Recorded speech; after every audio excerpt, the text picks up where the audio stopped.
Resident Evil is one of my most played series in my 3-decade-long gaming career. I still recall the first time I played the original, where I was, what my room looked like, and how it felt to finally finish that last stand finale. But my appreciation for the franchise only grew from there.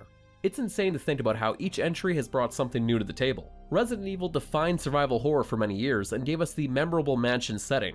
Resident Evil 2 boldly went with the dual protagonist route. Resident Evil 3 dialed up Mr. X and had the Nemesis stalk the player while randomizing items and providing small narrative choices. And Resident Evil 4 brought the series into a more action-oriented direction and shook the industry to its core. That's to say nothing of the co-op refinements of Resident Evil 5 and the many accomplishments of Resident Evil 7. I'm not forgetting a mainline entry, am I?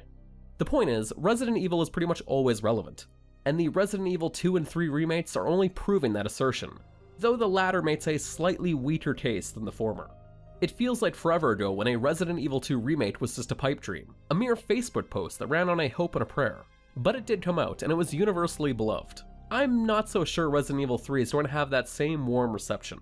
I've always been of the mind that in many ways, the original Resident Evil 3 is a better game than the initial release of Resident Evil 2. I was pretty much alone on that take at the time, but over the past 2 decades and hundreds of speedruns later, some people are coming around to it. Nemesis is a large reason why Resident Evil 3 has so much personality, and an indomitable force that's always present, or makes his presence felt if he isn't physically around. He was, and still is, a perfect horror schlock amalgam, much like Jason Voorhees or Michael Myers. His looming doom is impactful in this remake where he could be lurking around every corner, sometimes in comical Looney Tunes-like fashion. The dodge system, which is more like a modern parry and less wanty than it was in the original, also fulfills that same oddball touch of making you feel more tense in the moment. Resident Evil 3 made a deliberate choice to start shifting the series to an action focus, and the remake continues that trend, dialing things up. The dodge is hard to master, but like many modern action games, provides a sense of accomplishment when you finally nail it. Also, kudos to Capcom for bringing knife runs back to the forefront. The new framework as a whole is a stark contrast to Resident Evil 2's labyrinthian, lonely feel, for better or worse. Much of Resident Evil 3 takes place in the open streets of Raccoon City. You had a squad of special forces-like characters backing you up, and more citizens are running around more frequently, which consequently allows the city to feel more lived in.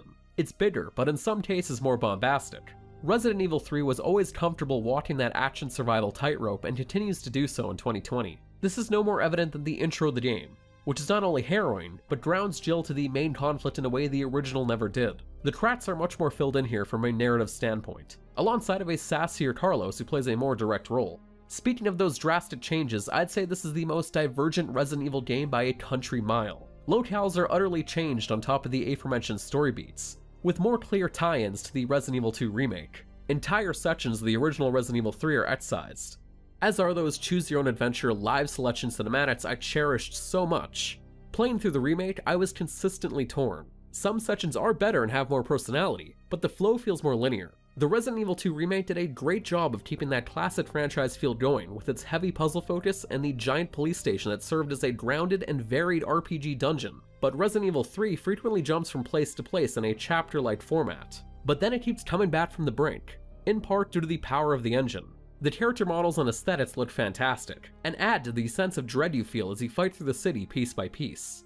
I just wish there were a few more locations to enjoy it all with. To accomplish all of this, a few things have been stripped away from the original in the process. Multiple endings are out, which is understandable, as is the Mercenaries minigame, which is less understandable as this mode made it into the Resident Evil 2 remake. Resistance, an asynchronous multiplayer-focused mode, which basically boils down to survivors versus mastermind, is included to sort of make up for a few of those pivots. For those curious, we'll have an entirely separate article dealing with that on the website, but having played a bit, I will say that I kinda wish we just got more Resident Evil 3, as it lacks a strong post-game currently. For reference, I beat Resident Evil 3 twice for my review. My first playthrough was roughly 6 hours, and there's an under 2-hour challenge, just to give you an idea of how quickly you can run through it if you put your mind to it. Once you're done, you can unlock shop items with challenge points, like extra items and weapons, and there's also a reward for beating the game on Veteran. However, there's no immediate satisfaction like Resident Evil 2 provided with back-to-back Claire and Leon runs. The remake of Resident Evil 3 is going to be divisive, just as the original was. While the action enhancements help the game mechanically, to the point where I wouldn't mind seeing them in other remakes, the stripped-down focus and removal of some of the original's weirder experiments hurt it. That all said, I'm still up for a yearly playthrough of both the original and the remake. But for more written reviews, news, original features, and more, be sure to head on over to Destructoid, Capcom.com.